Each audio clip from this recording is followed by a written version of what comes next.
کیا آپ خود کبھی اچانک سانس لینے میں دشواری محسوس کرتے ہیں؟ دمہ ایک عام مگر سنجیدہ مسئلہ ہے۔ کیا آپ جانتے ہیں کہ پاکستان میں ہر 10 میں سے ایک شخص دمہ کا شکار ہے؟ یہ ایک ایسی بیماری ہے جو کسی بھی عمر میں کسی بھی وقت حملہ کر سکتی ہے، لیکن کیا آپ جانتے ہیں کہ اس کا علاج آپ کے باورچی خانے میں موجود ہو سکتا ہے؟ آئیے دمہ کی وجوہات، علامات اور قدرتی علاج کے متعلق بات کرتے ہیں۔ السلام علیکم۔ دمہ ایک ایسی بیماری ہے جو نہ صرف پاکستان میں بلکہ دنیا بھر میں لاکھوں لوگوں کو متاثر کرتی ہے۔ اس کی پہچان اور علاج وقت پر کرنا بہت ضروری ہے تاکہ زندگی کے معیار کو بہتر بنایا جا سکے۔ آئیے سب سے پہلے وجوہات پہ بات کرتے ہیں۔ دمہ کی وجوہات میں ماحولیاتی عوامل شامل ہوتے ہیں، موسمی مسائل شامل ہوتے ہیں، الرجی کی وجہ سے دمہ ہو جاتا ہے، وائرل انفیکشن کی وجہ سے دمہ ہو جاتا ہے، اور کچھ مخصوص محرکات جیسے دھواں، گرد و غبار، پالتو جانوروں کے بال اور موسمی تبدیلیاں بھی دمہ کو بڑھا سکتی ہیں۔ اگر ان کی سمٹمز کی بات کی جائے تو سانس لینے میں دشواری، سینے میں جکڑن یا درد کا ہونا، کھانسی خاص طور پر رات کے وقت یا ورزش کے دوران کھانسی کا آنا، سانس لینے کے دوران سیٹی کی آواز آنا۔ آپ نے کبھی کسی کو ہانپتے ہوئے دیکھا ہے یا رات کے وقت کھانستے ہوئے دیکھا ہے؟ یہ علامات دمہ کی طرف اشارہ کر سکتی ہیں۔ بات کر لیتے ہیں کچھ گھریلو علاج کی جس سے انشاءاللہ آپ کا دمہ کی پرابلم ٹھیک ہو سکتی ہے، جس میں سب سے پہلے بات کرتے ہیں شہد اور گرم پانی کے مکسچر کی۔ شہد اپنی نرم کرنے والی خصوصیات کے لیے جانا جاتا ہے۔ یہ سانس کی نالیوں کو پرسکون کرنے میں مدد کرتا ہے۔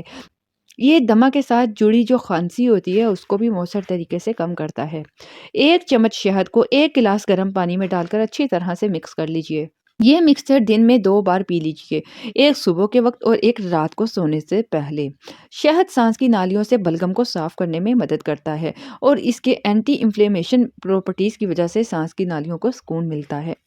بات کرتے ہیں ادرک کی چائے کی۔ ادرک ایک مؤثر اینٹی انفلیمیشن دوا ہے۔ یہ سانس کی نالیوں کے ارد گرد پٹھوں کو آرام دینے میں ہیلپ کرتا ہے، جس سے سانس لینا آسان ہو جاتا ہے۔ تازہ ادرک کے چند ٹکڑے پانی میں 10 سے 15 منٹ تک ابال لیجئے۔ اس چائے کو چھان کر تھوڑا ٹھنڈا ہونے دیں اور پھر آپ پی لیجئے۔ روزانہ 1 یا 2 بار آپ اس چائے کو پی سکتے ہیں۔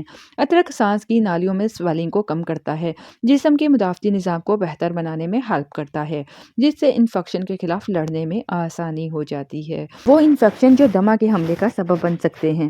اب بات کرتے ہیں گارلک، لہسن۔ یہ سب چیزیں آلموسٹ آپ کے کچن میں موجود ہوتی ہیں۔ لہسن کی قدرتی اینٹی انفلیمیشن جو پراپرٹیز ہوتی ہیں، یہ سانس کی نالیوں میں سویلنگ کو کم کرتی ہے اور پھیپھڑوں کی صحت کے لیے بھی بہت ہی فائدہ مند ہے۔ 2 سے 3 لہسن کی جو جوے ہوتے ہیں، کلیاں ہوتی ہیں، اس کو کچل کر 1 گلاس گرم پانی میں ڈالیے۔ روزانہ 1 بار صبح کے وقت آپ اس مکسچر کو پی سکتے ہیں۔ لہسن انفیکشن سے لڑتا ہے، سویلنگ کو کم کرتا ہے اور مدافعتی نظام کو بھی بہتر بناتا ہے، جس کی وجہ سے دمہ کے مریضوں کو فائدہ پہنچتا ہے۔ اب بات کرتے ہیں ہلدی والا دودھ۔ ہلدی ایک طاقتور اینٹی انفلیمیشن اور اینٹی آکسیڈنٹ پراپرٹیز رکھتی ہے جو سانس کی نالیوں کی سویلنگ کو کم کرتا ہے، اور یہ پھیپھڑوں کا جو کام کرنے کا طریقہ ہے اور یہ پھیپھڑوں کے کام کرنے کے طریقے کو بہتر بناتا ہے۔ آدھی چائے کا چمچ ہلدی کا پاؤڈر آپ 1 گلاس گرم دودھ میں ڈالیے۔ ہر رات سونے سے پہلے یہ مکسچر پی لیجئے۔ ہلدی میں موجود کرکیومن سویلنگ کو کم کرتا ہے اور یہ قدرتی طور پر سانس کی نالیوں کو کھولنے کے لیے کام کرتا ہے، جس سے سانس لینا آسان ہو جاتا ہے۔ بات کرتے ہیں یوکلپٹس آئل کی۔ یوکلپٹس آئل میں ریسپٹول پایا جاتا ہے جو سویلنگ کو کم کرتا ہے، سانس کی نالیوں کو کھولتا ہے۔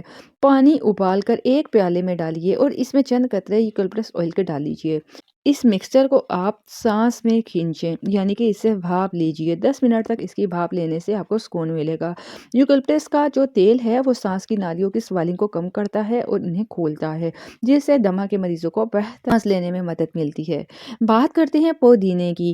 پودینے میں قدرتی طور پہ سکون بخش خصوصیات پائی جاتی ہیں جو سانس کی نالیوں کو کھولنے اور سانس لینے میں آسانی پیدا کرنے میں ہیلپ کرتی ہے۔ بتاتے چلیں کہ پودینے کے پتوں کو پانی میں ابال کر